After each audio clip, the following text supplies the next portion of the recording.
Welcome, everybody. Thanks for joining us tonight at the City of Urbana's Sustainability Advisory Commission meeting for Tuesday, September 6th, or 13th, sorry. And I'll be chairing in lieu of Stacy Glass. So let's start off with a roll call. Tomas Delgado. Here. Stacy Gloss. Jessica Lemcool. Here. Andrew Stump. Here. Morgan White. Here. Grace Wilkin. Here. Luke Westalker. Here.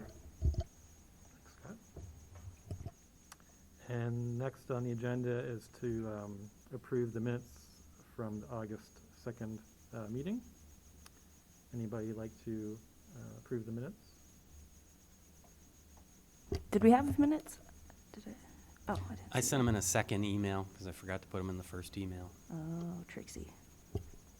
Should have come about 2 minutes later.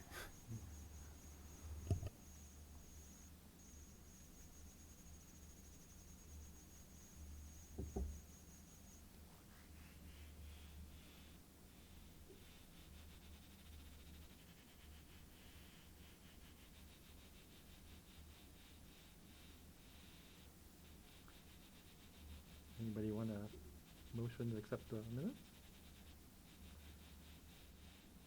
I wasn't here. Okay. Okay.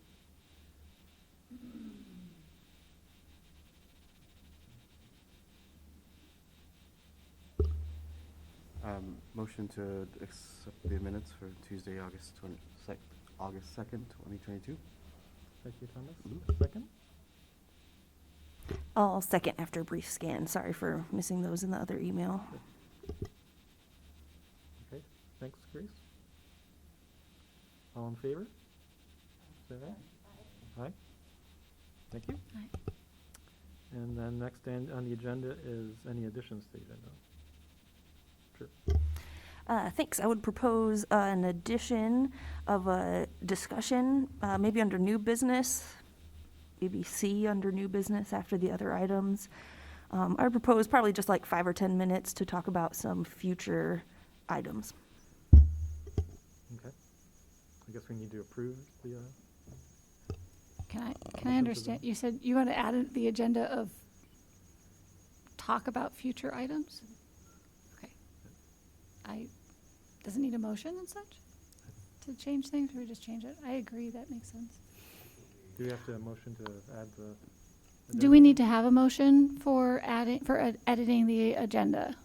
I think you have to have a motion and is that how city council does it? A motion and then second and a vote to add the agenda.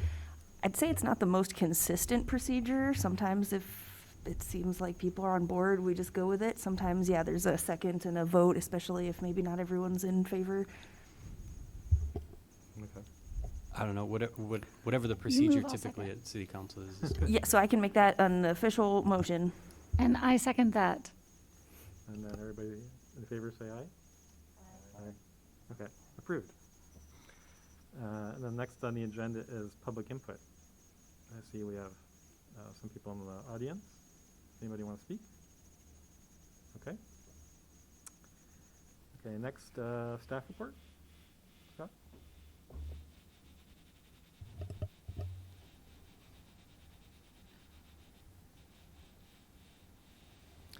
Good evening, council, commission. We continue to make progress on the geothermal bulk purchase program. We've got 11 contracts with 47 tons of capacity contracted. There's a number of projects being drilled this week, so great to see those contracts move forward and get into installations. We had UPTV out doing some B-roll at some installations, and also had some interviews and B-roll filmed by WCIA, so look for that news story tonight. So hopefully getting some good coverage and get a few more of those contracts that are out waiting for a decision to be turned into a yes. We continue to make use of our closed landfill. We have some balance of land there even after our first landfill solar development. City Council has approved a lease option for Total Energies to develop another area, another balance of land at the closed landfill for another solar array. So that's now, they now have site control in the sense of a lease option, and they're able to, invest resources in developing land development costs and finding off-takers, buyers of the power, and then applying for state incentives. And so they'll be moving forward with that. So will that also qualify for the Illinois Solar for All, or is that all There are changed many, since? there are many solar incentive programs with the state, and so the developer will be looking at the land, at the incentives, and the potential buyers of electricity to find the best fit. And do you have an approximate size of that array? No, Okay. no, because it depends on who's buying it. It depends on sometimes there's limitations on the size from the incentive program. There may be limitations in terms of land development costs. We are talking about a landfill that is decidedly not flat. So this is a more expensive project than, say, building on, a cornfield. The city council also approved preparations for our next municipal electric aggregation contract. Our current municipal electric aggregation agreement, supply agreement, ends with the December meter read, and the market is up and it's quite uncertain, but our consultant has advised us that the next 2 weeks are going to be a good time to go to market and get offers for electric supply for all of our residential and small commercial account holders. And so we anticipate soliciting some offers and hopefully can find one that's going to be competitive in this environment that we're in. You may know that if you're in municipal electric aggregation now, you're paying about 4.5 cents per kilowatt hour supply.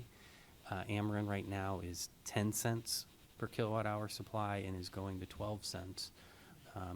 So we're going to try and at least hedge future price increases, if not create a little bit of savings. That's always the goal.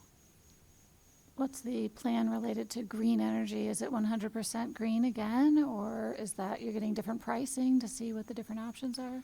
So I advise council that I do not recommend reducing or eliminating the purchase of renewable energy credits as part of the price, the electricity supply price that ratepayers pay, in that it is the single largest reduction in our greenhouse gas inventory community-wide. So there was no comment at City Council regarding that issue, so I presume that what we've been doing with So regards to still renewable would- energy credits for would the be- last decade is still supported, and we'll continue with that. We do have a city fee that's also part of the final price that ratepayers pay. We did reduce that in the past to make a little space between the price to compare the Ameren default regulated price and our offer. So that's a possibility. I don't think there's a lot of comment on that either.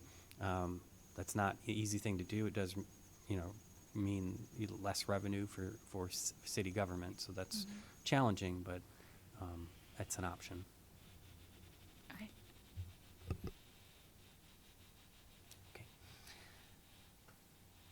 Okay. Moving on to our bulk solar purchase program. That program is signing contracts at a very fast rate. Very impressive. Not entirely surprising given that solar, rooftop solar is competing against very high, utility electric rates. Also not surprising in that the base price in our program this year is the lowest it's ever been in 7 years of the program. So very exciting to see lots of people getting solar for their home and business. They're mostly, if not all, home installations at this point. But we've got 25 contracts, 236 kilowatts of capacity. When's Hard. the deadline to sign up? October 31st, I believe. Okay, so it doesn't stretch into the new year where. Sorry, say again? It doesn't stretch into the new year where you'd have higher potential federal credits. They're retroactive to this calendar year. Okay. Yeah, that 30% is retroactive to installations from this current calendar year.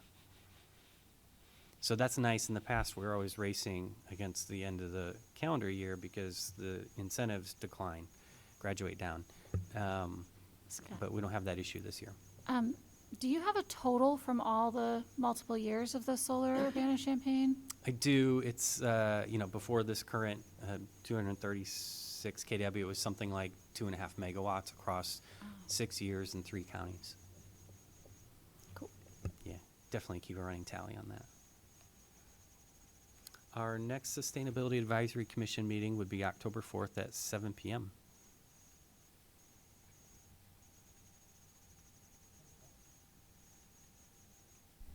And I don't think we have any unfinished business. No. I don't think we have any unfinished business from last time, so let's move on to new business. And Scott's going to give us a presentation on sustainability at the fire stations, or the proposed fire station. I know I opened that document and trying to find it.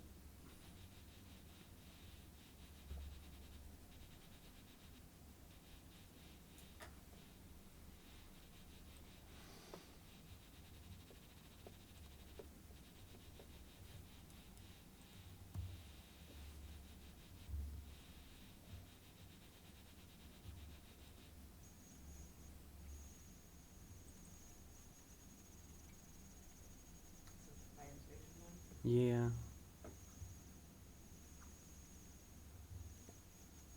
There it is. So what I had sent you is, a program and budget for the development of 2 fire stations. These are replacement fire stations for City of Urbana fire operations. One of those fire stations is on North Lincoln. The other is on South Philo. You may know that the city has bought some additional real estate on South Philo, more or less across the street from the current fire station, to give a little more room, for a footprint for a building. I suspect there's also an interest in that, or was an interest in buying that property, and one of the motivations was that it's a corner, and that may give them access to pull through the fire station rather than backing in, which is disruptive to traffic. And then there's the North Fire Station. These are long overdue replacements. The state, what I've heard about the state of those buildings is that it's quite poor, and so this will be a good improvement in terms of reasonable facilities. There is 3 general programs that facilities is presenting the city council, kind of a good, better, best scenario. Good is new, up to date, up to code. Better has some additional enhancements, and best has everything that people could want in a new fire station. And so, as with everything, all the prices are higher than what they were 2 years ago, and so city council has some difficult decisions to make there. What the conversation for SAC is tonight, I think, is to consider, within those good, better, best categories, what are the sustainability elements that would be appropriate at each of those scales, and I'll open it up to you all. I have an immediate thought. So from my perspective, the good should have, the better and best should be about adding sustainability elements as opposed to adding more space and more options, and more parking stalls was one of the things in there. So I would advocate for stick with good. It's new, it's up to code, it covers the needs, and then add geothermal and solar and LED. I presume LEDs would be in there in the first place. That's probably standard, I would think. Yeah, I would hope so. But, low flow faucet, all the things that are sustainability types of things, additional trees, native plantings.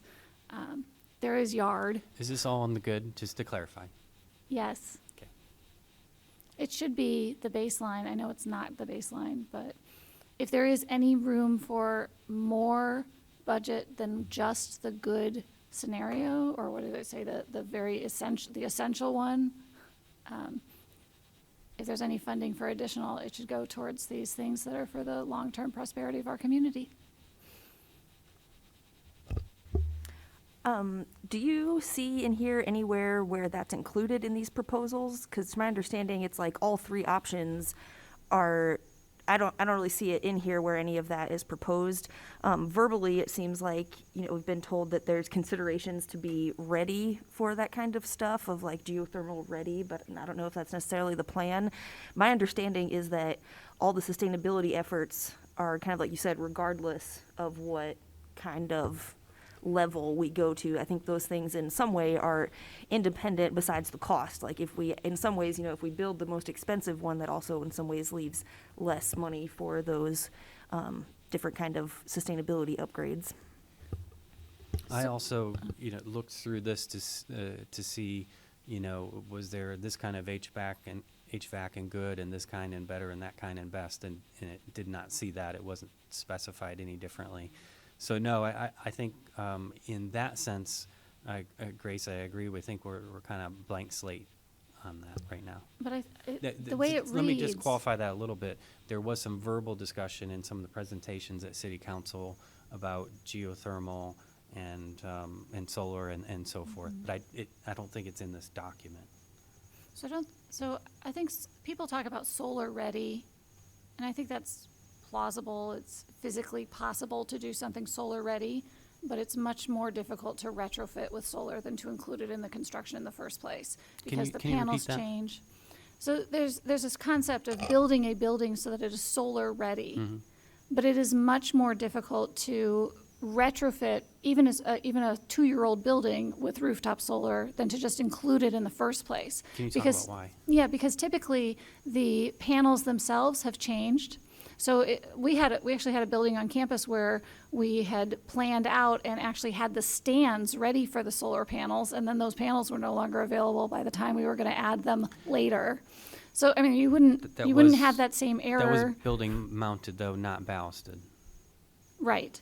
So you wouldn't have that same error if you just ballasted, but there were other components too in terms of the solar ready. You have to have, and I'm sure what I'm saying is it is possible, but it's not as straightforward, because you put in your electrical panel for the facility, and there's quite a few in a fire station, or there's a lot to it, I should say. But you put in the electrical panel for the facility with the concept of, okay, I'm going to have 30 kilowatts of solar on the roof. And then you find out, because you're doing it 2 years later, oh, actually, I could get 60 kilowatts in the same space, but now the electrical panel doesn't have the right circuitry and stuff. So there's some difficulty with that, but it's possible. The other piece, though, is the geothermal ready concept. I don't know how that would make much sense, because you'd be buying an air conditioner and a furnace instead of buying a more cost-effective water heat pump with water transfer, liquid transfer. So, and you also would change your ducts and stuff. If you were doing geothermal in the first place, you could save in the construction. I don't think that there's really any concept of geothermal ready. It's very binary. Either you're doing, conventional furnace or boiler and air conditioning, or you're doing geothermal. Or you're replacing an old one with right. geothermal. So switching to solar, though, some of the benefits of doing solar ready in the new construction, but not actually incorporating solar panels in the new construction is, one, you can operate the facility for a year, and instead of sizing the solar on modeled energy use, you can size it on actual energy use, which sometimes can vary wildly from the modeled. Not very often, but on occasion there's some variance. Two, if we do it after the fact, a year later with actual bills and so forth, we can do that as a power purchase agreement, and we don't have to pay anything up front, which means we can take that cost out of the construction cost where it's competing with everything else. So So those are that's- two so reasons. That's very cool. Two like reasons that. I like the idea of, take the risk, build the upgraded panel with an expectation, and maybe you have to upgrade the panel a year later, but build it solar ready, come back a year later with actual utility bills, and do a power purchase agreement where we don't have to pay cash for the system. The other thing I thought of is an electric vehicle charging station in the parking area. So that is also something that you could do later. But also the building itself, if you have parking right up against the wall, I don't know what the design of this is looking like, but if your parking spaces are right next to the wall of the building, then it makes sense to have the station incorporated in the building or added on, tacked on the outside of it. We're getting more and more, there's just gonna be more and more electric vehicles. A bit of context that's relevant to what you're describing is there is no design at this point. Staff and council are trying to come to consensus on what kind of building program they want, and then they're going to have the architect basically design one building for two different sites so that we save money. Cool. So there's no layout, for so to speak. So that's good because it means we're having this discussion before decisions are finalized, money spent. There But is that's a question for you all to discuss is, is EV ready or EV charging stations for employee parking? Because we're not going to have EV fire trucks anytime soon. But for employee parking, where does that fall on good, better, best? I was going to say I wouldn't say it's a geothermal ready option, but there is this new design where you actually install an air source heat pump, and then you actually use the geothermal system to take some of the heat from the air source heat pump, and you store that underground. So that might be an option if you want to install an air source heat pump and then come back the next whatever year and do geothermal, but it's not typically how it's done. And I guess in these conversations, are you having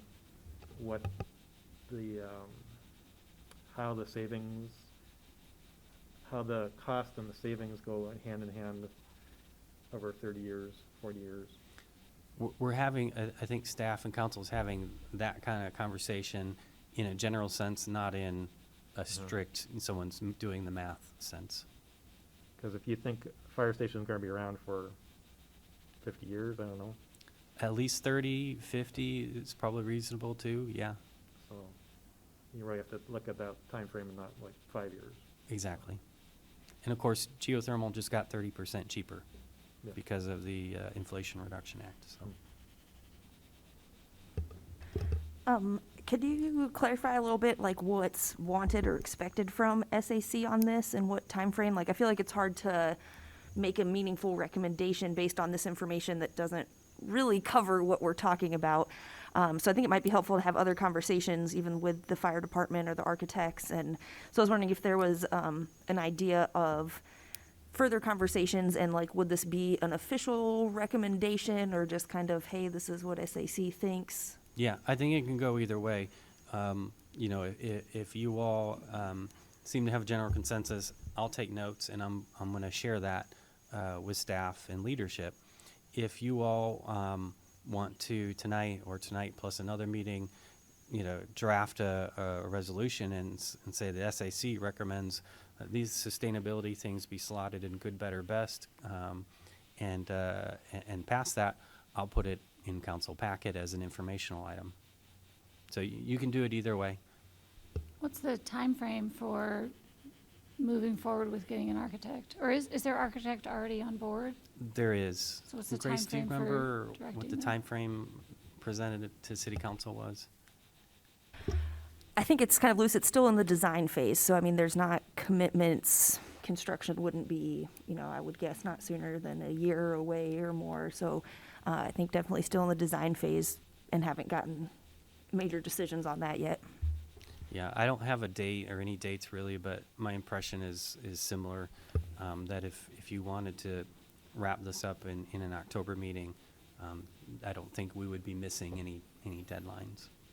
So I also want to touch on the whole LEED certification concept. So you have to remember, yes, I work on campus, but this is Morgan speaking about Morgan's opinion, not U of I, not, you know.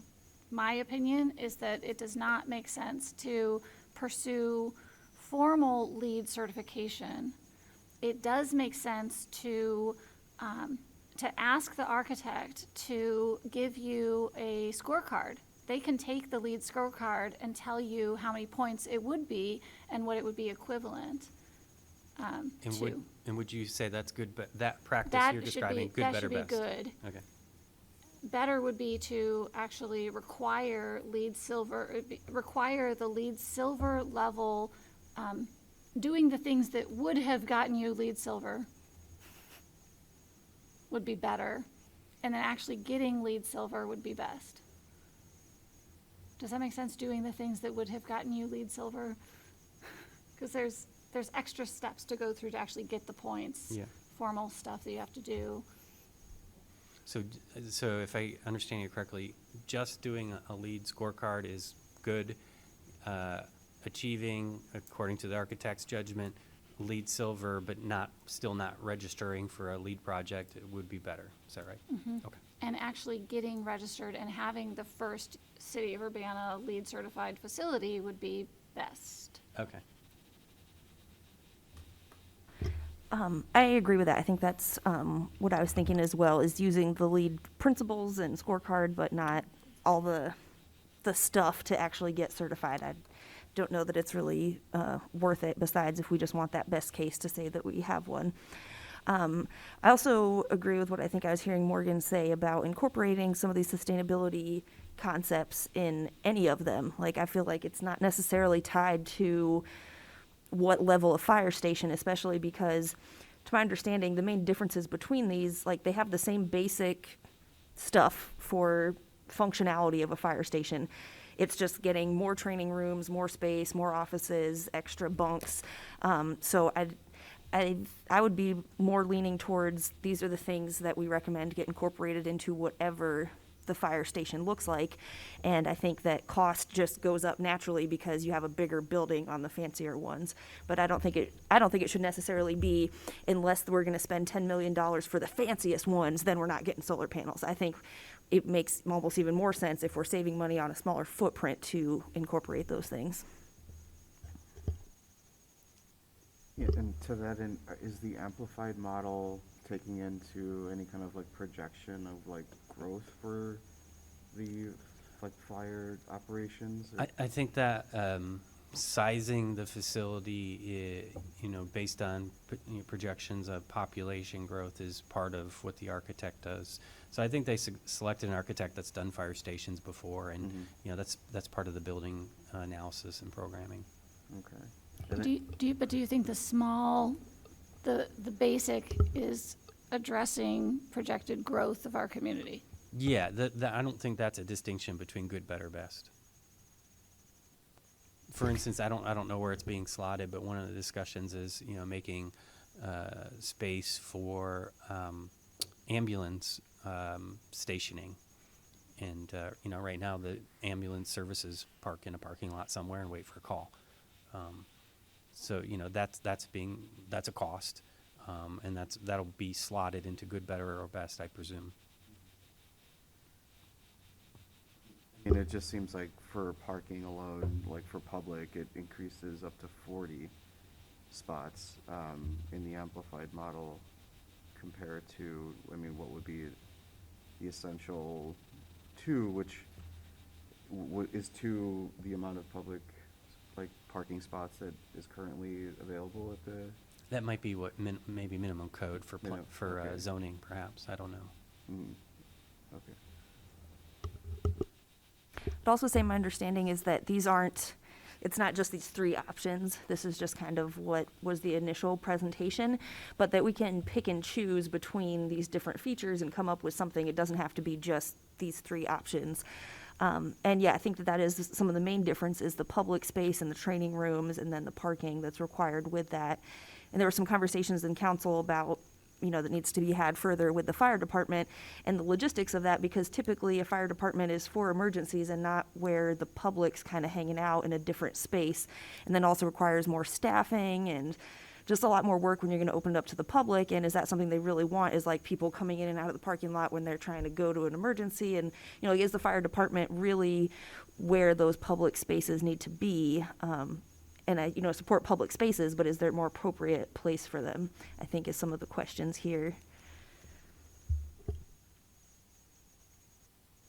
I know, Scott, in the past you've mentioned the fire station you like to see as like a self-contained place, that if there's a storm or an event, that it could still function by itself. Yeah, you know, if there's any public facility that warrants spending money on solar plus battery backup, you know, I think police and fire are the type of facilities. So, you know, if we're going to have a conversation about solar ready, I think we should also have a conversation about solar plus battery ready, which, you know, maybe Morgan can comment on that. That may just be a matter of, you know, designing in space for where the battery would go in the future. I don't know that there's a lot more electrical to be done, you know. I don't know, but I do think that, I keep thinking back to what you said about the good, better, best. So I would think that the solar ready is good, solar on the roof is better, and solar with battery backup is best. Does that make sense to you guys?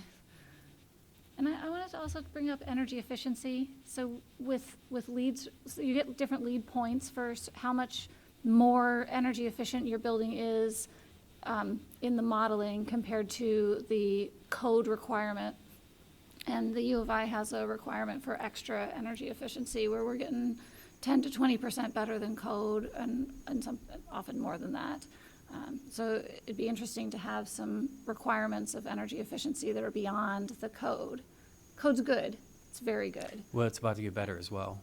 We're adopting I presume at some point in the very near future, we'll adopt I forget what the year is, but the newer International Energy Conservation Code, which is the electrical code. Mm-hmm. And I think the timing will be such that these buildings will probably be, you know, permitted, designed to that. Using that, to and the then new- we're talking about better than that. Right, but what's better than the current code is basically the new code. Right. But what about even better than that? Right. I mean, we have to, right? I mean, leave something for the solar panels to do. It needs both. You gotta do the energy efficiency and the clean power and the geothermal for the clean thermal heat and trees. Don't forget the trees. Just not shading the solar panels. Yeah, because if you're gonna size the system, it all has to mesh together. We'll plan that, yeah. I also was wondering about if there's a place for permeable pavement in a building like this. I wouldn't recommend permeable pavers under the fire trucks themselves at this point, because it needs to be much more strong to handle the weight of those vehicles. But if there is parking that doesn't have the fire trucks going through it, then maybe those parking spaces could have permeable, either a whole permeable space, a whole permeable parking lot for the 2 to 40 spaces, right? Or at least some, you know, designed as a green infrastructure parking lot with some shade islands and, you know, the curb cuts where the water goes into the planter beds and stuff like that, like on Broadway. What's everybody's sense of let's call it green infrastructure? What's everybody's sense about where that would be slotted, good, better, best? Is that standard? Is that, you know, we should just do that? Or is that, well, that costs some money and there's other things that are slightly more important? Or is, oh, that's luxury, we're gonna put that in best. That's gold plating. I think if we're going to like a 40-car parking lot, like we should definitely do that. But if it's like only a 2-car parking lot, like I don't know if it's a huge or a good use of time. I agree with that. I feel also unqualified to say what's good, better, and best because, you know, I'm not a budgeter for these types of things. It makes sense to me to say we're Urbana and this is something that we value and these are the things that should be in our new buildings, you know. That's just kind of where I'm at. I don't know. Yeah, I agree. I think the general value is important, and I definitely hear what you're saying with some of the solar, like, or LEED, like qualifying versus certified is even better. But I don't think it necessarily has to be tied to the building, but just sustainability. Here's the minimum sustainability stuff you could do. Here's the most. Here's like the Cadillac of all the sustainability options you could do. So I think that makes sense to make kind of our own scale, regardless of whatever building design gets decided on. I do like the kind of green, natural plant, water infrastructure things for the site in particular, because this is a greenfield site. It's not an existing building. We're taking 5 acres of green space right in the middle of Urbana and putting a big building and stuff on it. So I think that even with this one, more so than if it were, demolishing an existing building, I think that because it's a green space, there might be some extra considerations on water and plants. Just to clarify, we said this is the one on Philo? Like, is this, Just consider it that both buildings are gonna be essentially identical. and they're Okay. 2.5 acres each, is that where the 5 acres comes from? I was saying the 5 acres is the new space that was purchased on Philo that's under consideration. The other one on Can anyone Lincoln. describe where that is so I can visualize, like, the community around and stuff? Yeah, is that Mumford and Philo, right? I believe so. It's the Sola Gratia farm. They're moving a few blocks to the east, Okay. So it's really like behind that church even. to the north.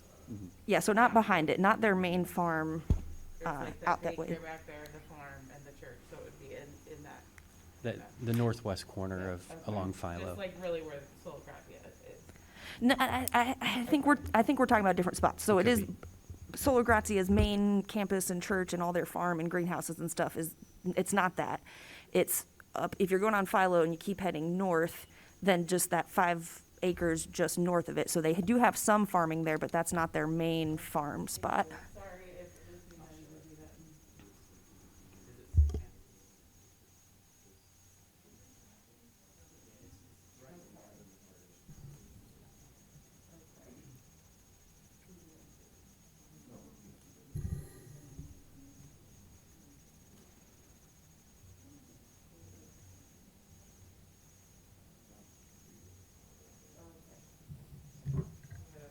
I'm sorry, I'm not trying to sidetrack us, but since we're like actually talking. I think that's a really great question. I'm excited to see the aerial. Success, we win. I think that might be another interesting piece too, because the building's not going to take up 5 acres. So, I mean, there's going to be green space or possibly ideas on what else to use the space for. And then also what to do with the old fire stations, because I think that's another piece that goes into the sustainability bit. I think the plan is to demolish them. I'm curious if there are any repurposing, or then what's going to be used for that site, like that empty lot, if it is demolished. So I think that the existing buildings is another piece here too. Regarding the demolition, it's possible to recycle or repurpose over 90% of what's going to be demolished or what's going to be torn down. So that should be a de facto requirement that it at least doesn't, that a vast majority of it does not go to a landfill. And the PACA group might have some really strong interest in the old fire station coming down. I don't know. PACA, Preservation, Architectural Conservation Association. I'm missing the in-between words. No, it's local community group. Do you know?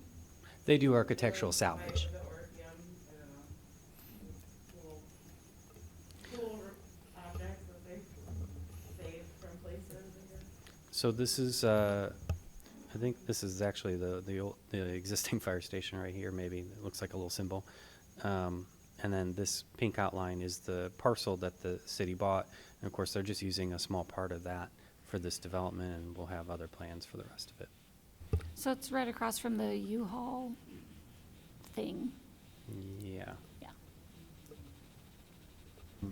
One question, Scott, not to throw too much at you, but just for my own understanding of it, and maybe whoever else is viewing, what would be some of the steps for public input as the city has any kind of slated construction for for facilities? So you're always welcome to email or call your city councilor or the mayor. So you can let them know what your priorities and values and ideas are for these developments.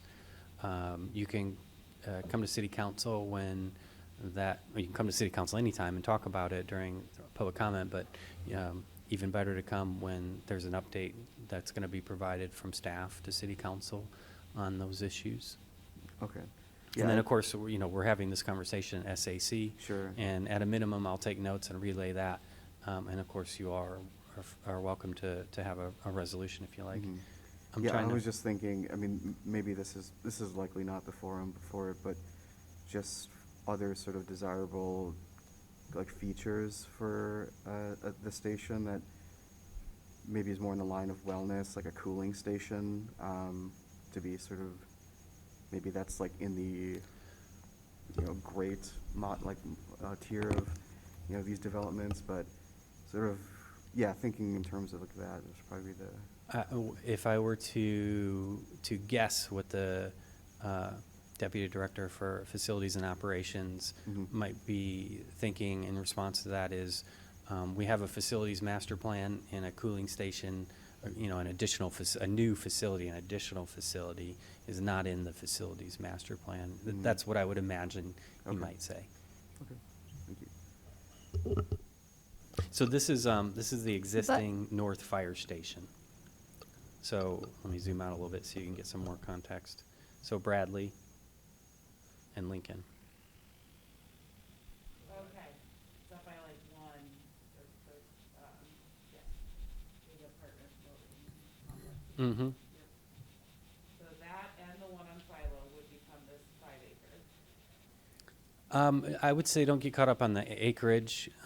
We bought this much property, we're gonna use this much of it for the fire station. But there's still going to be two, so they're replacing both of them. They're taking two fire stations and just replacing them each. Okay, Right. that was my initial understanding, but then I got confused. Okay, great. Yeah, but I think, as Scott said, the plan is to do them together, so then we can benefit because the architecture draws up one design and we can have them both be the same. Okay. And the one in Lincoln's not, you're not buying extra space there, I haven't heard anything one way or the other. so it's just gonna be the same I footprint. think the city already owns that plot to the north of it.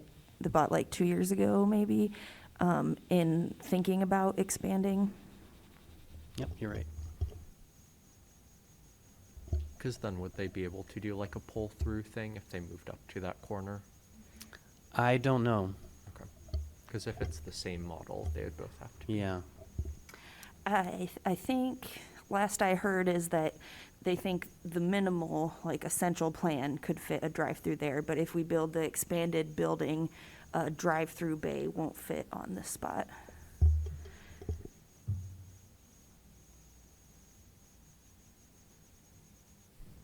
One more question.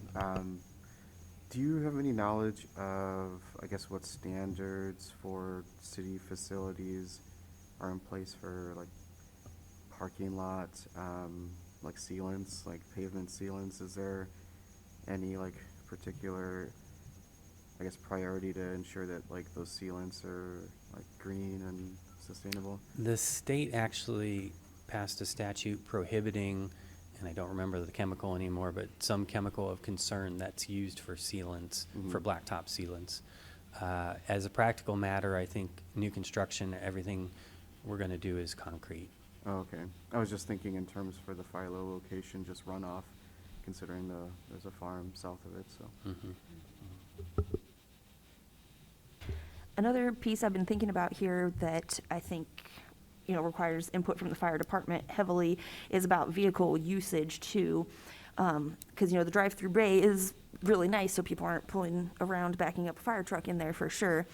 But there's also some interesting things, like only 3% of the calls that the fire department goes out to involve a fire. And the vast majority of their calls do not involve a fire. So I think it requires a lot of continued conversation with the fire department on practical end. But in my mind, that just says, well, that means we don't need to take the big fire truck out to everything all the time. And if there are smaller vehicles that use less energy, that don't have to go through the big bay every time, that don't, take up as much going down the street, I think that might be an interesting sustainability piece too, of like minimal vehicular kind of thing. And it's hard for them to anticipate, like if there might be a fire or one breaks out, but I think there are some like medical calls that it's just not necessary.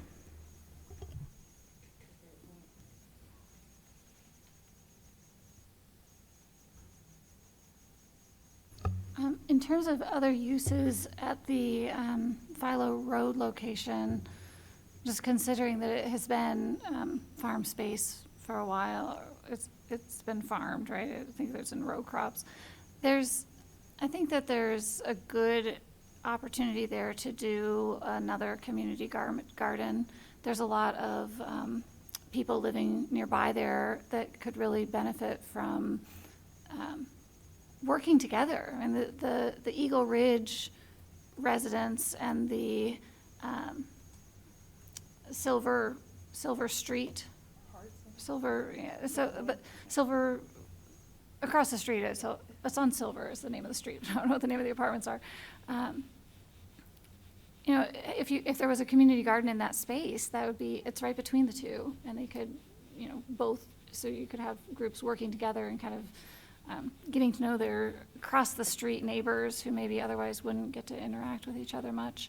I don't know if the city would want to maybe partner with the park district and put in another, small playground area. I mean, there's a lot of opportunity for a space like that, especially since the fire station's not going to use all of that.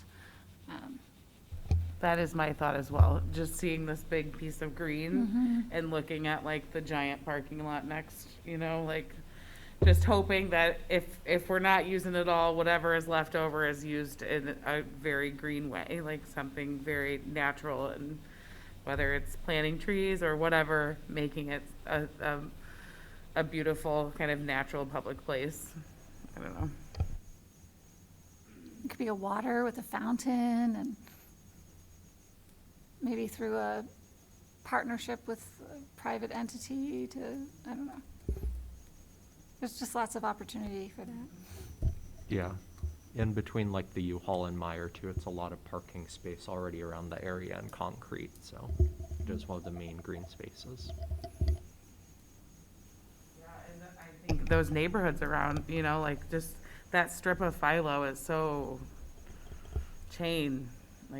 or left empty buildings that have now been turned into storage, and, it could really use something there. Okay, so going forward, do you want to, next meeting, come up with a recommendation to provide Scott? To provide city council? Or do we have something tonight we can? I heard Scott saying he would take notes and share what we said, so Okay. I don't know what the recommendation would specifically say. Sorry, it's up to the chair, but if there is a little bit more time for this topic, I would like to get some feedback on EV ready, as, where does that fall in the priority list, good, better, best? It's a very, there's a lot of talk about, EV charging station deployment right now, and I'd like to get the sense of the commission on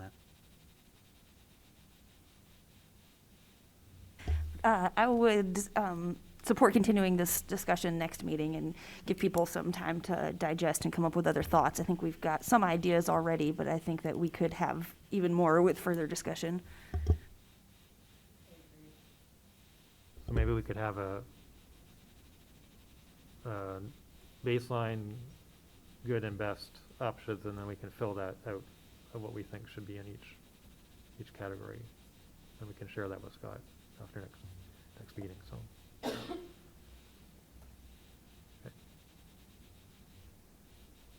And can I ask a quick question? With like the solar plus battery, would you be able to use that for like an EV setup? Like, do those two work together for like charging for cars? Is that okay? Yeah, it's 1 meter, you're gonna get net metered, month to month. So, the charging stations are just another draw, although, there's some options there. We're gonna see some innovation in this, but, there may be, third-party providers that own, operate, and charge for EV charging on public or private lots.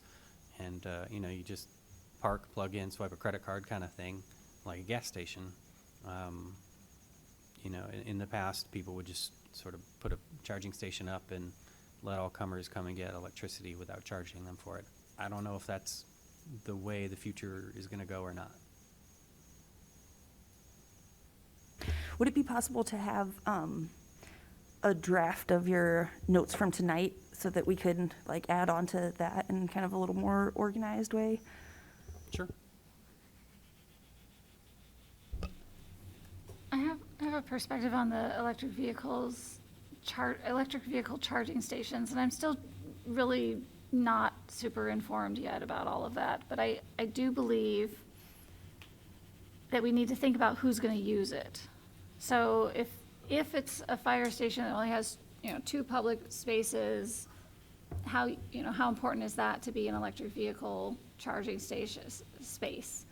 And if it is, if we want to provide electric vehicle charging for the firefighters who are on duty, then there's a question of, do most of our firefighters live in town anyway? In which case, do they need it at their office? So there's this kind of, it's a very slight debate of, do you need it at work if you have it at home and you're just commuting daily, not driving to Chicagoland or whatever? So I think that we need to think through, there needs to be some thought about what is the goal of having it at that location. And there is notable maintenance, and so I think the city would need to start thinking through, do they want to be the maintainers, or do they want to, do we as a city want to be, have it be a service provider like you were talking about for maintenance as well? I think those are very good points. I've been sharing the perspective that, most EV charging is going to be done like your mobile phone. You charge it all night, and you use it all day, and you charge it all night. I think in terms of the public parking spaces, the public visits to a fire station are rare and incidental. I mean, I'm not really contemplating that. I think the question is whether we put, and for some of the cautionary reasons you're describing, I'm thinking more in terms of if we do anything, we would do ready. We'd put the conduit in the ground. And just more focused on the employees. So I think those are really excellent points, though. Most EVs manufactured have a 200, 300 mile range, and that's a 150-mile round trip commute. I mean, how many commuters do we have coming in 150, or 150 miles one way? How many commuters do we have doing that? Not that many. Yeah, I think those are excellent points to consider for sure about the necessity of it. You said, I think before that, you doubt that they'll have electric fire trucks anytime soon. But I don't know, be a little more optimistic. And also, like I said, in the meantime, that it's not just the big trucks. They have several SUV type vehicles that I think would be much more realistic to have be electric in the near future. And the fire stations, I do think they'll be around a while. I mean, our existing ones, I think, are over 50 years old. So, I mean, we're looking for, 50-year lifetime on these, I think, at least. So, I mean, I hope in 50 years we'll have some electric buses. We probably won't have gasoline left, so it'll have to be something else, So I think that I wouldn't sell ourselves entirely short on the possibility that with that readiness, as it could be public, it could be the fire department vehicles themselves. Yeah, it's a good point. I forgot that they have some passenger vehicles, SUVs. I don't know if they have pickup trucks, but it's certainly SUVs. Or even ambulances, I think those will probably be Yeah, electric before. could be.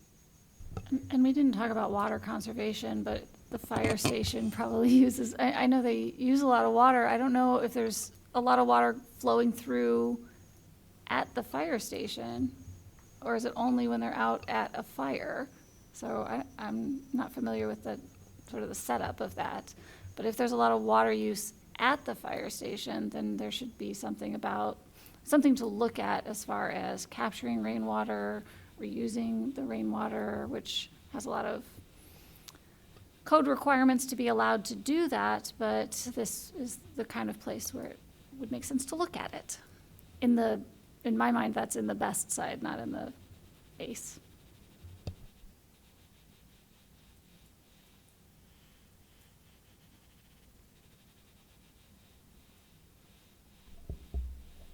Okay, so let's move along here. We'll bring this up next meeting.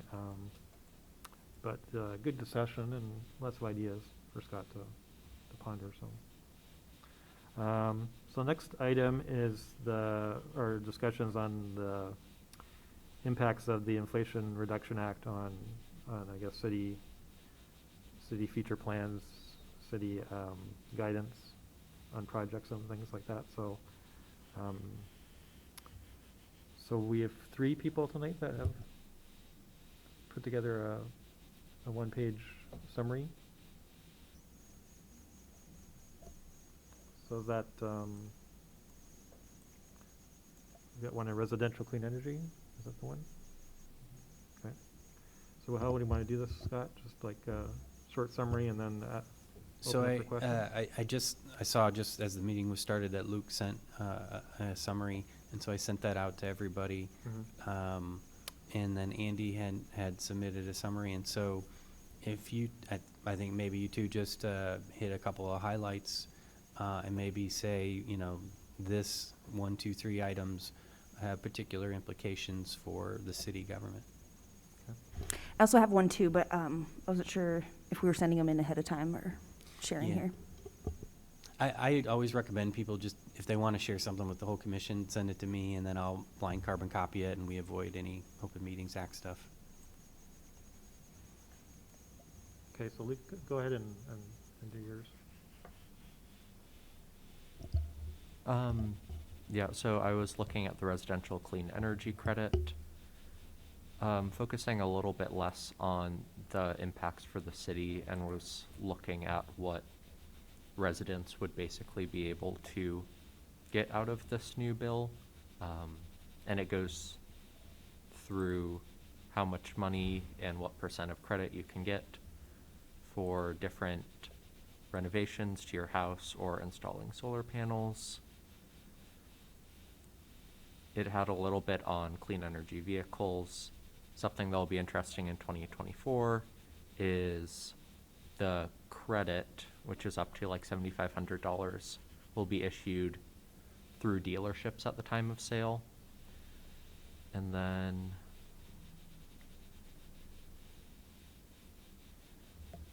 the majority of this was just credit for different installations of solar, heat pumps, HVAC systems, and a lot of just like whole house energy saving programs through a new DOE rebate program. And a lot of it is targeted at lower income or moderate income areas. So that's measured by like, I think it was 150% of the medium income or lower qualifies you for most things.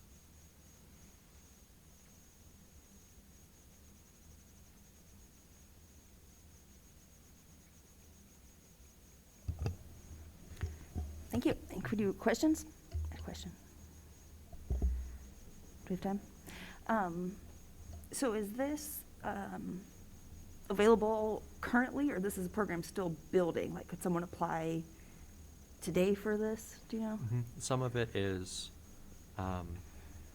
through 2022, so it's retroactive. But then some of it, I think I mentioned, like it will become active in 2023. Okay, thank you. Are some of these from the tax system? So like if you do TurboTax and you would qualify, TurboTax would ask if you did this thing, or is it all something that you have to apply for separately? How does someone actually go about getting one of these? If it's, do you know? Does anyone know? I would assume it's through things like TurboTax, because that's what they've done in the past. But then a lot of it is also like through like renovations and projects and stuff, so maybe through contractors is what I was looking at. Okay, thanks. My understanding is in 2024, there's the current investment tax or credits becoming the clean energy credit. So that's why there's a change. And some things are getting added on in 2024. So everything's going up to 2022 and or 2024, and then it changes. But a lot of the same credits are still available after 2024. So.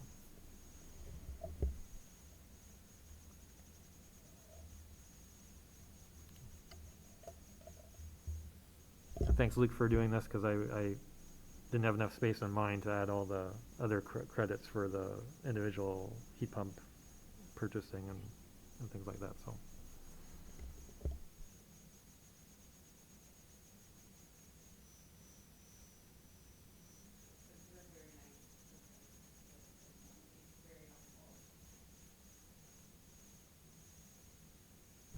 I assume when this is rolled out, there'll be more information. So right now, there's just basic information available, but at that time, there'll be more details.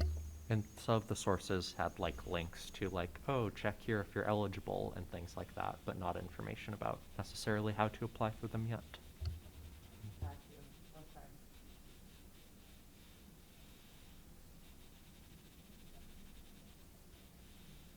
Is everybody, any more questions?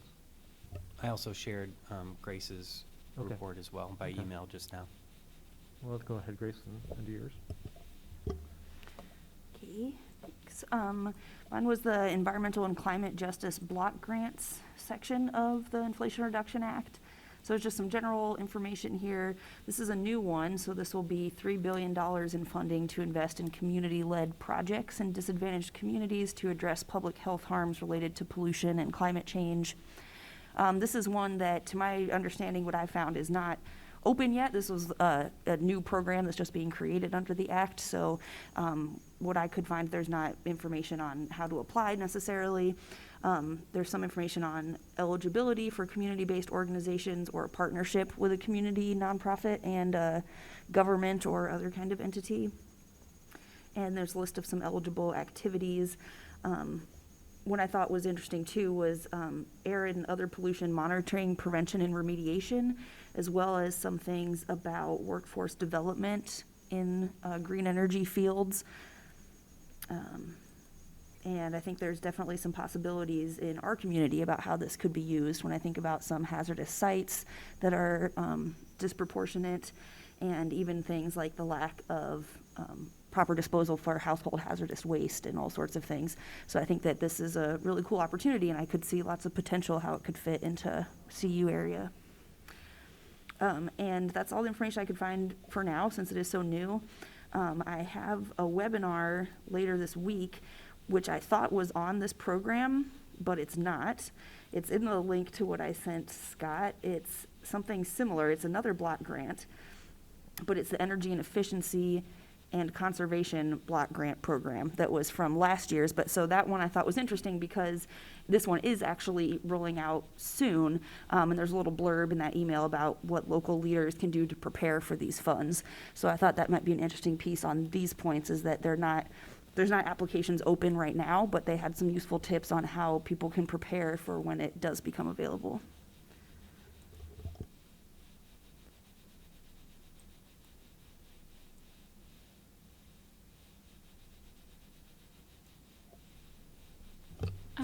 So does a block grant for a disadvantaged community apply to a section of our community, or would the whole town have to be qualified as a disadvantaged community? I don't know the specifics. They said eligible entities is just community-based nonprofit organization or a partnership. So it could be groups, like I know it says, or Indian tribe as an example, so maybe it's But that was interesting. So it could- community groups as opposed to a community? So it could be the community group themselves, or a partnership of multiple nonprofits from the community, or a community nonprofit partnered with a government institution of higher education or Indian tribe. So I thought that was also some interesting partnership potentials with the city governments, with the U of I, Parkland, other educational institutions as well. But I didn't see how they define disadvantaged, and I mean, I imagine that that's part of their selection and application process that hasn't been developed yet. I think the opportunity enterprise zones, those are considered economic development areas. So I think there's a number in Urbana and Champaign. In Urbana, we have enterprise zones, part of state statute, and then we also have, let's see if I can remember the name, Community Development Target Areas, CDTA. Those are not the same. CDTA is low-income areas. It's not exactly U.S. Census block low-income areas, because we've taken local knowledge about where students live and don't report income to make a more accurate low-income map, neighborhood maps. I know there's what they call energy communities. So like a place where a coal plant is closed or a mine is closed. So Southern Illinois, maybe Vermilion County might be one of those areas, but. Yeah, I think, I didn't see where it was defined. I think it could go either way. They just say disadvantaged community. So I think there's some room. We have different ways to measure that. I think in our community too, like the Ameren natural gas site, that's the Fifth and Hill community now that still has some issues that need to be dealt with. So I think we have plenty of those sites that could be addressed around here. I was also wondering if we could have a reminder on the general direction and purpose with these. Was it that we're going to put these little informational pieces on the website for the public to have information, or what's our goal again? That's possible. My goal was to get some help learning what's in all of these enormous bills. So that was my goal. Won't they be public since you've emailed them to us? They go on the website? Is that not just standard? They'll be on the website? No. I would love for them to be on the website. Should I make a motion? I You- move that we put them on the website, or we ask Scott to put them on the SAC website. I can do that. Yeah, because I think they'll be in the minutes because they're part of this meeting, but I don't think that's necessarily the most accessible for people to find. So yeah, I would be in support of having them on the website. I would also like us to consider just compiling them all together and kind of like doing it as a series. And like I wouldn't say that mine is like quite publish website ready. It could be, but I think we could collect them all, take a few more tweaks, make sure they're consistent, and then kind of do them as a collection. Yeah.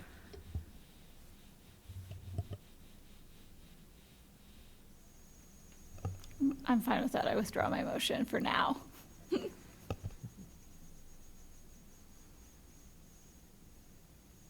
Any other questions for Grace?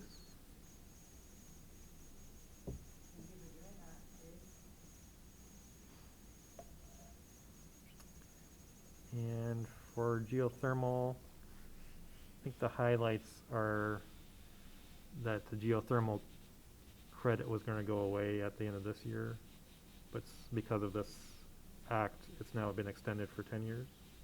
So that's one benefit, and it also has been increased possibly to 30%. There's a base 6%, but if you have domestic content for the systems, or you have employment, if you meet the employment guidelines, then you can get the 30% base.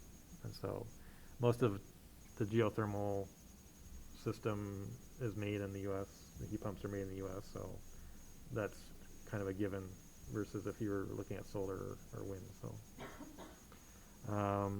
and then there's other bonuses here. Some of them come on in 2024 for being in disadvantaged communities, or being in putting them in a residential building that's low income. So it's kind of goes along with what Luke and Grace talked about. But the one thing that I did find that's a disadvantage is that for tax exempt bonds that cities and other entities use, there would be a 15% reduction because of using those bonds. I only found that in one place, one website mentioned that, but that might be something to follow up on.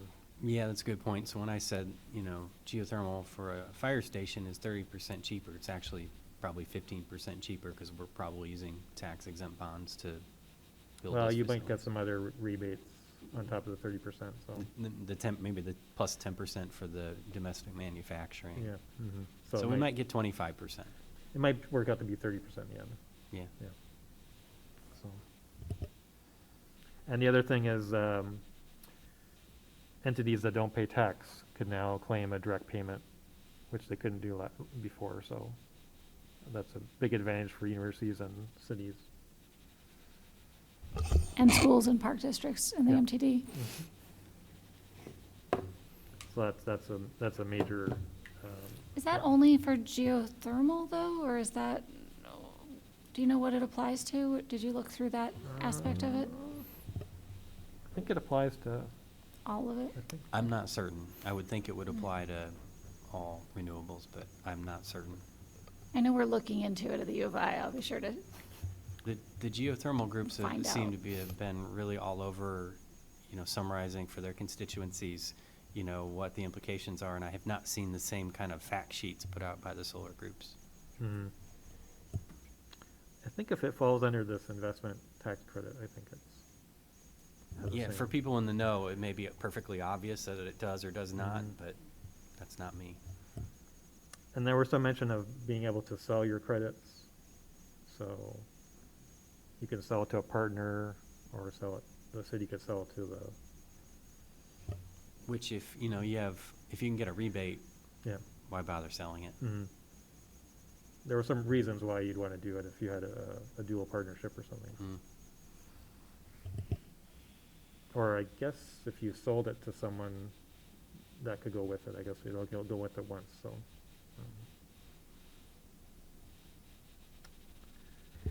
And are these available now? I guess some of them it says, you know, built after 2024 or something. Yeah, there's just the basic 30%, that's part of what Scott was talking about. You can do it retroactive to this year, I think. So, there's these other bonus things that kick in with 2024 because the investment tax credit goes into a clean energy tax credit. So there's some new programs. And so if a household were to get, you know, geothermal heat pump, and then when they're coming around and doing their taxes, is there a separate form, or I guess same kind of question, is that through like your TurboTax kind of thing you would do, or do you know if there's a Mhm. It's a specific tax way to credit, get so it? yeah, it would be through that format. It should be in there. Mhm. Typically, those tax assistance software, you know, they scramble every year to incorporate whatever changes were made in the tax law. So this would be another one of those, you know, prompt questions. I think I just used the website wrong. TurboTax has never asked me if No. I installed a heat pump this year or something, you know, like, or did I get solar panels? I think I'm not looking at the right place or It may be, something. maybe it's sort of a more vague question, I don't know. it asked me about my geothermal. Do you have Yeah, and it asked me if I think the question was, did you do anything with energy efficiency or clean energy? And then I said yes, and then I had to say what.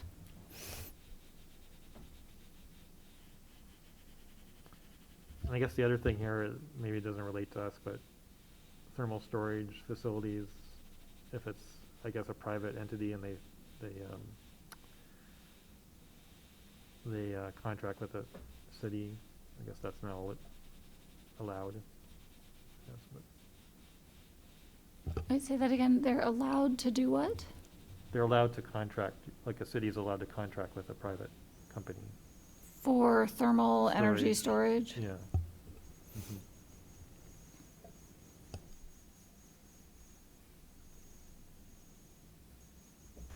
I appreciated this task. I hope it was helpful. I think that's a awesome way. I was, a little confused off the bat of like, what, do something for next meeting? Like, life's crazy enough. But I think it was not, that ridiculous of an ask. And I think that that's even more helpful if it's something that's helpful for you. I think that's a big way for SAC to function, as advisory, and then also supporting you as the main person who gets sustainability stuff done in the city. So I just say I'm open for other ways that we can do stuff like this to be supportive as well.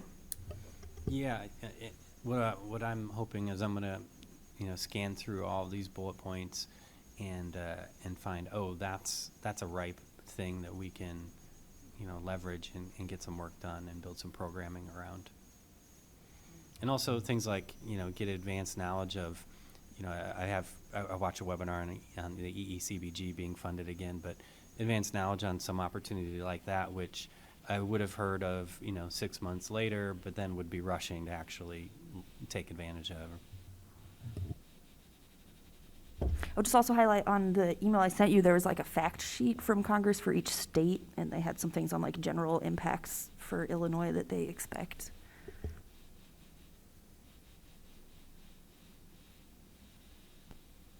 All right, any other questions, comments? Oh, I guess one is, do we have plans for more of these next meeting, or is Stacy coordinating that? It's really up to the members. I think she sent out an email saying, here's a bunch of possible things people can look into. So if folks have time to do that and to share, great. If not, that's okay.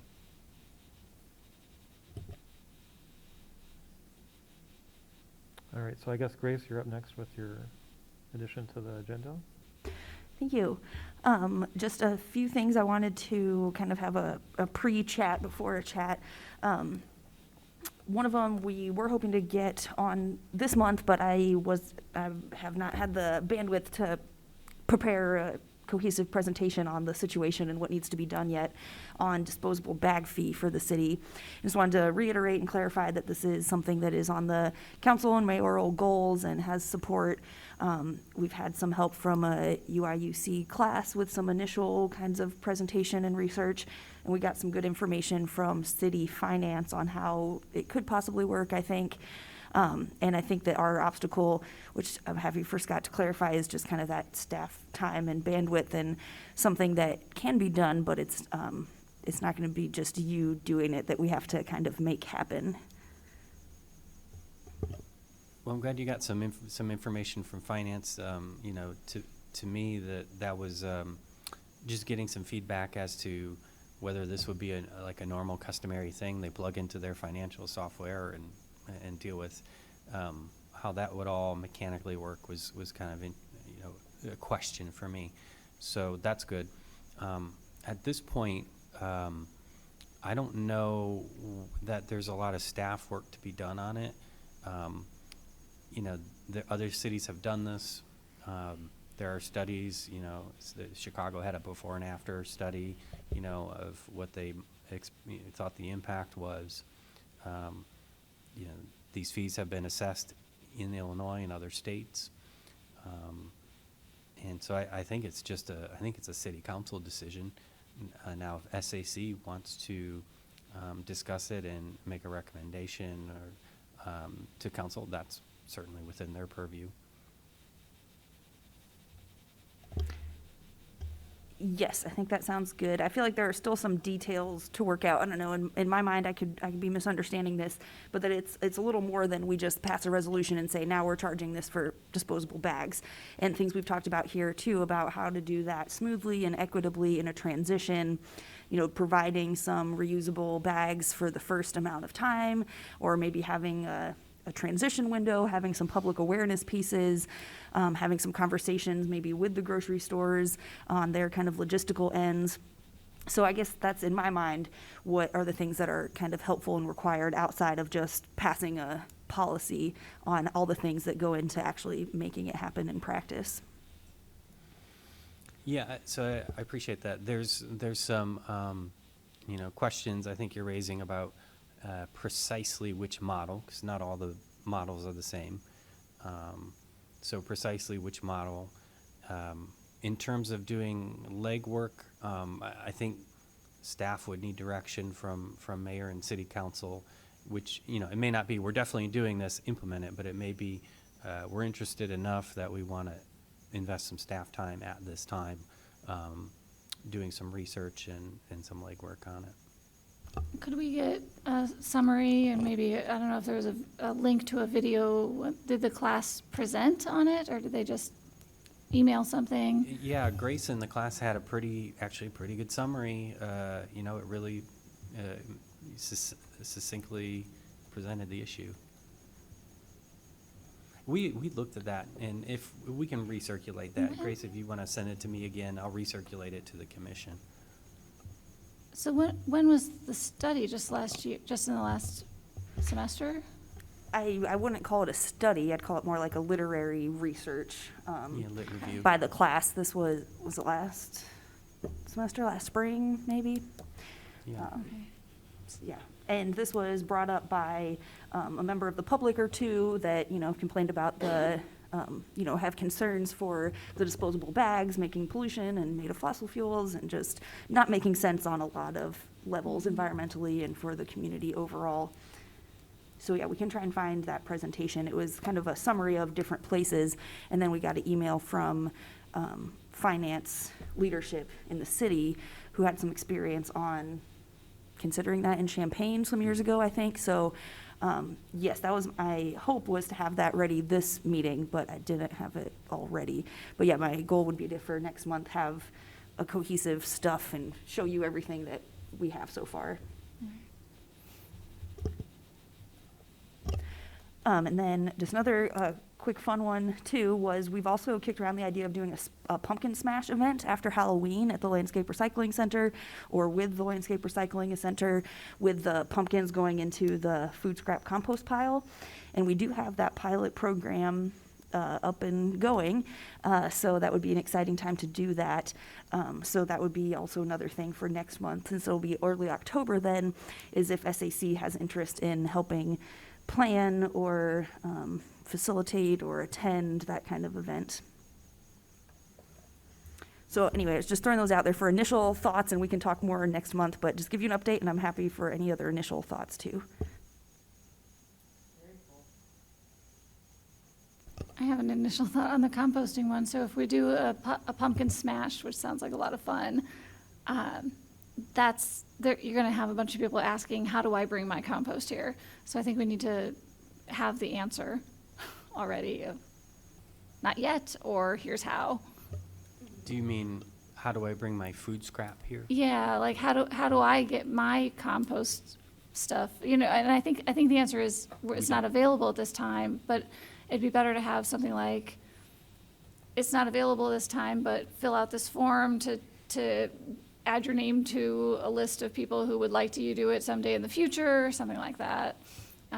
We did that with the community solar. Sign up if if community solar were available here, would you want to participate? Kind of thing. Yeah, I think that's a great idea, especially since it's not open for people to just bring their food scrap now or have residential pickup. So yeah, I think that's an excellent point. I think we could have more information, an interest list, and maybe some information too on backyard composting of just, here's how you could do it on your own. Here's what we're working towards, so that someday you could bring it here yourself, or we could even have it curbside pickup residential food scrap compost. But like you said, we're not there yet. Ooh, and you could have tables from all the people who, like, you could have vermiculture tabling, and you could have, like different groups who do different things, the carbon garden at Davenport, stuff like that, compost tumblers.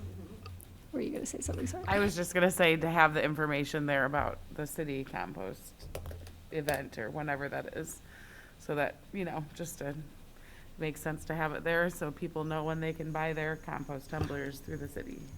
And educational stuff about why compost matters and how it makes a difference, and there's all kinds, there could be a lot, but sometimes all that there could be is too much. So, something, not everything. I love it. I will nerd out over compost all day. We were thinking more fun stuff. I was thinking of a Halloween costume competition and things, but yeah, nerdy compost stuff is even better in my opinion, and I think we can do them both. pretty nicely Certainly together. some apple cider and compostable cups would be dope. We have, I was gonna just say it in announcements, but we did finally get a full-time zero waste coordinator for the University of Illinois, started a week ago. Her name is Daphne Hulse, and she is available through recycling@illinois.edu. And so I'll connect her with Scott and get that, tie those ties together. For informational piece, possibly, or general connection, or? General connection. Mhm.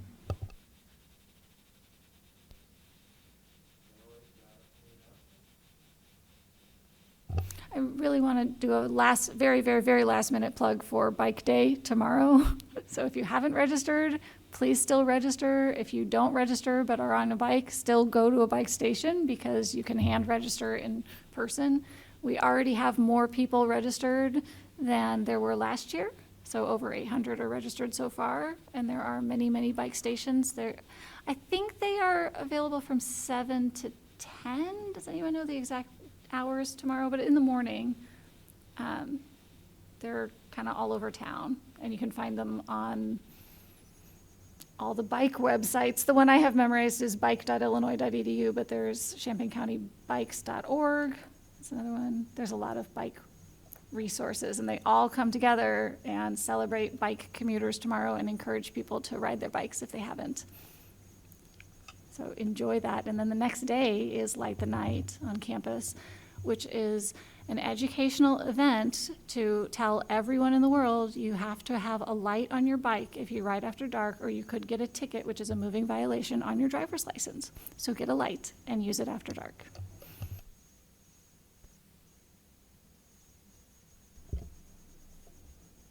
Any other announcements? I'm having my baby soon, so I Okay. don't know when that will be, but it very well could be around our next meeting, based on my due date. So Okay. that might be a random, if I'm not here, that's probably why.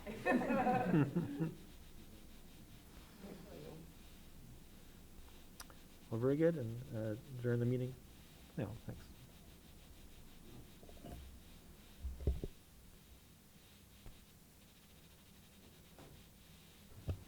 So do we do a motion to close it, or we just stop? Okay. Usually just adjourn, yeah. Okay, cool. I think that's what Amy said.